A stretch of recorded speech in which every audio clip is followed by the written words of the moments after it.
Alors, le véhicule autonome est l'un des sujets favoris de plusieurs laboratoires de recherche du campus de l'UPHF, notamment l'IEMN, l'Institut d'électronique, de microélectronique et de nanotechnologie, et également le LAMI, le laboratoire d'automatique, de mécanique et d'informatique industrielle et humaine. Alors, en définitive, le véhicule autonome, qu'est-ce que c'est?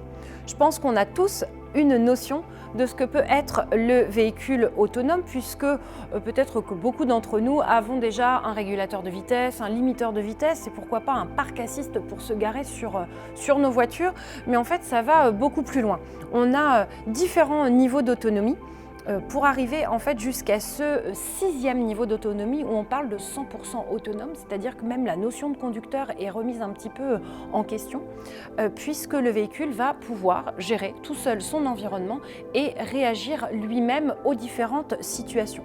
Donc là, vous avez un panorama sur les différents niveaux d'autonomie, et ce 6e, on l'appelle carrément le mind off, c'est-à-dire l'esprit complètement déconnecté, où il n'y a presque plus besoin de réfléchir. Alors ça pose beaucoup de questions, la question du conducteur, mais ça pose aussi la question de la responsabilité, car si la machine, l'ordinateur, l'intelligence artificielle, à un moment donné, ne réagit peut-être pas correctement à la situation qui est donnée, eh bien, qui en sera le responsable? Là, la question reste encore ouverte. Et c'est pour ça que pour l'instant, on n'a pas encore ce type de véhicule complètement sur nos routes, puisqu'on a encore beaucoup de véhicules qui ne sont pas autonomes. Finalement, le véhicule autonome fonctionnera très bien quand il n'y aura que des véhicules autonomes sur nos routes. Mais on n'y est pas encore, mais ce n'est pas pour autant que les chercheurs ne réfléchissent pas dessus dans les laboratoires.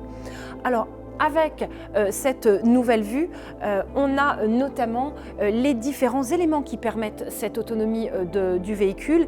Et vous avez ici ces petits sigles qui ne sont pas si compliqués que ça, hein. Le V2X, c'est le Vehicle to Everything, c'est-à-dire comment le véhicule se connecte avec l'ensemble de son environnement, avec les infrastructures, avec les autres véhicules, avec les piétons également. Et donc tout ça est entièrement connecté d'une voiture à l'autre. Et ce qui est utilisé, c'est bien sûr donc cette intelligence artificielle qu'on retrouve ici et qui permet vraiment de connecter les véhicules entre eux et de prendre conscience de l'ensemble de l'environnement dans lequel le véhicule se déplace.